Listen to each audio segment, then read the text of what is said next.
Un varón para una solterona. Saga Solterona 5 por Olympia Russell. Capítulo 24. El día siguiente empezó complicado.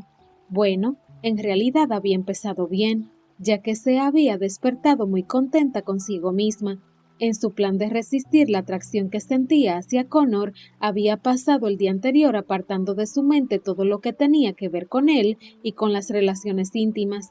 Y su plan había funcionado bastante bien, muy bien, teniendo en cuenta las circunstancias. Solo cuando se había quedado sola por la noche había estado a punto de caer en la tentación, pero había resistido. El libro que su hermana le había dejado le había llamado desde la mesita de noche. Había alargado la mano incluso para abrirlo, pero finalmente su mente había sido fuerte, le había mandado la orden de esconderlo en la parte más recóndita de su armario para evitar tentaciones, y lo había conseguido. Lo único que no pudo controlar habían sido los sueños. Se despertó en medio de la noche un poco sofocada, con el corazón palpitando y el calor y la humedad que ya sabía cómo provenían en el centro de su sexo. Además, la imagen de Connor y el recuerdo de su voz la envolvían. Estaba claro que había estado soñando con él y que el sueño había sido cualquier cosa menos inocente. Sin embargo, en estado de vigilia, había sido capaz de apartarlo de nuevo de su mente y se había dormido enseguida. El despertar, por tanto, había tenido un punto de euforia al darse cuenta de que estaba resistiendo. Pero cuando bajó al comedor, las cosas se complicaron. No estaba Roger, algo relativamente habitual, ya que sus asuntos profesionales en Londres le reclamaban temprano muy a menudo, pero tampoco estaba Lynn, y en su lugar, un criado le trajo una nota escrita por ella. Elena, hermana, me ha surgido un imprevisto y tengo que pasar el día en Londres. No volveré hasta muy tarde, así que no me esperes ni para cenar. Nos vemos mañana. Aline. Postdata. Me voy tranquila porque sé que estarás en buena compañía.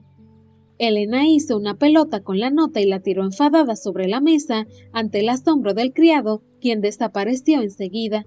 No solía tener reacciones de ese tipo, impulsivas, pero Connor había puesto su vida patas arriba en eso también.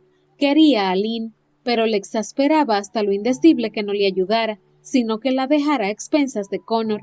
Era cierto que ella no le había contado la verdad y que con la información que tenía Lynn no podía sospechar lo que él estaba haciéndole. Pero, aún así, Elena no terminaba de entender que Aline no respetara sus deseos, por muy incomprensibles que fueran para ella. En cualquier caso, lo que más le molestaba de la ausencia de Aline era que volvía a estar a expensas de Connor en soledad desde el principio, sin posibilidad de escapar de él. A partir de ese momento, ya no pudo quitárselo de la mente y se fue poniendo cada vez más nerviosa. ¿Sería capaz de resistir la atracción que sentía hacia él cuando apareciera? Esperaba hacerlo, pero la cercanía de su visita había empezado a hacer tambalear su seguridad. Por suerte, no tardaría en descubrirlo, ya que, si ocurría como el día anterior, Connor estaba a punto de llegar. Sin embargo, dieron las 10:30 y no apareció, tampoco a las 11, ni a las 2, ni a las 4 de la tarde. El día entero se convirtió en una tortura de espera.